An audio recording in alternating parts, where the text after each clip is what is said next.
Halo pecinta review buku. Perkenalkan, saya Eugenius Dominus Tecum Rosso Mudaya, siswa kelas 8 SMP Pangandaran 1 Yogyakarta. Izinkan saya mengucapkan terima kasih kepada Bapak C.B. Lilik Prabowo, SPD, guru mata pelajaran Bahasa Indonesia yang telah memberikan kesempatan kepada kami mereview buku novel. Pada kesempatan ini, saya akan mereview buku yang mempunyai sumbangsi menghapuskan penjajahan di muka bumi ini.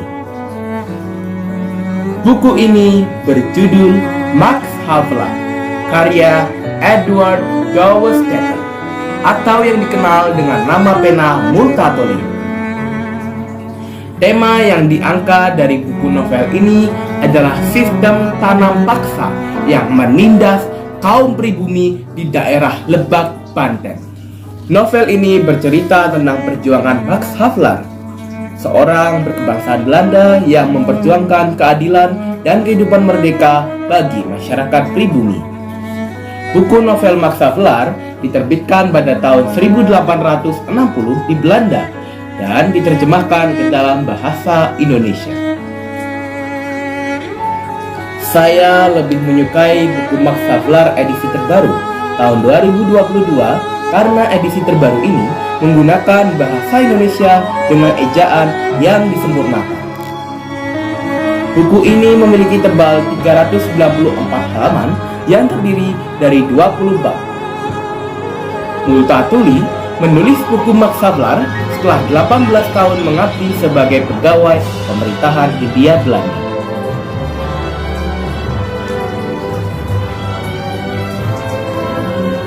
Multatuli menjabat sebagai asisten residen lekat di Hindia Belanda. Posisi residen berada di bawah gubernur jenderal, namun sejajar dengan posisi bupati yang dipegang oleh orang pribumi. Selama menjabat sebagai asisten residen, hati nuraninya terusik melihat penerapan sistem tanam paksa oleh pemerintahan Hindia Belanda. Nama Multatuli berarti aku menderita. Dia mengisahkan kekejaman sistem tanam paksa yang menyebabkan ribuan penduduk pribumi kelaparan, miskin, dan menderita. Mereka diperas oleh kolonial Belanda dan pejabat pribumi korup yang sibuk memperkaya diri sendiri. Buku novel Max Havelaar menggemparkan negeri Belanda.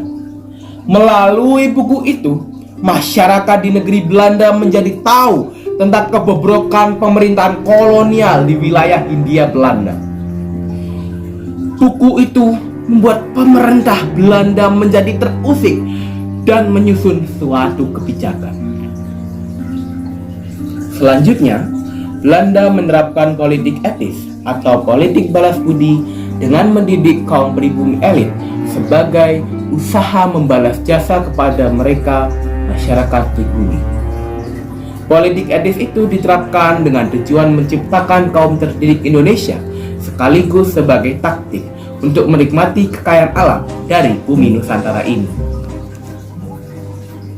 Tokoh utama dalam novel tersebut adalah seorang maklar kopi Drugstable, pemuda bernama Sturm, dan Multatuli atau Max Havelaar.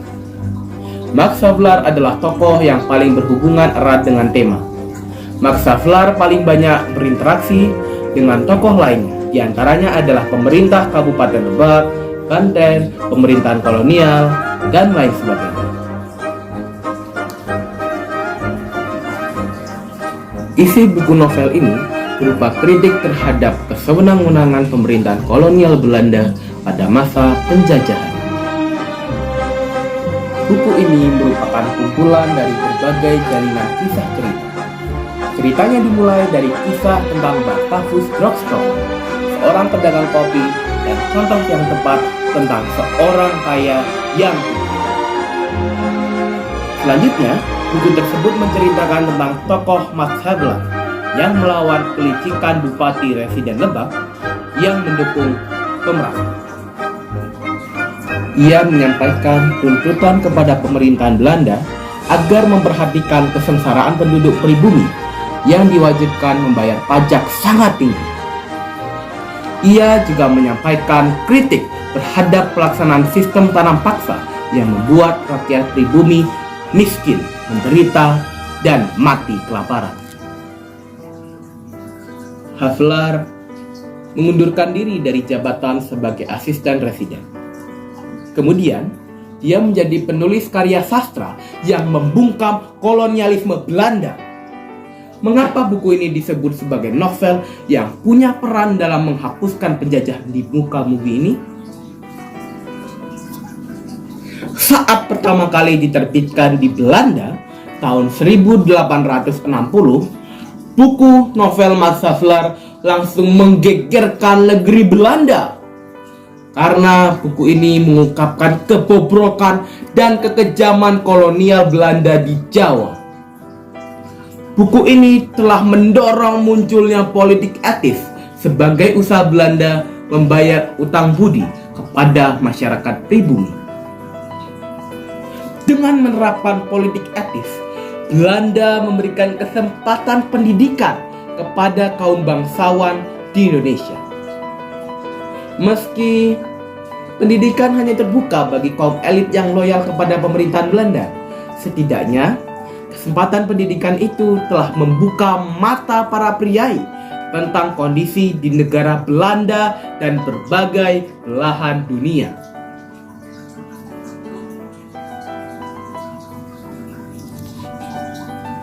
Pramudia Anantatur berpendapat bahwa pendidikan kaum elit ini pada akhirnya memunculkan gerakan-gerakan nasional untuk mengakhiri penjajahan di bumi Indonesia dan memicu gerakan-gerakan anti-kolonialisme di Afrika. Karena itu, Pramudia menyebut buku Max Havelaar sebagai buku yang membunuh kolonialisme. Untuk selengkapnya, pemirsa review buku bisa langsung membaca bukunya ataupun menonton film tentang Max Havelaar ini. Sekian review buku novel dari saya. Terima kasih dan sampai jumpa lagi. Dadah!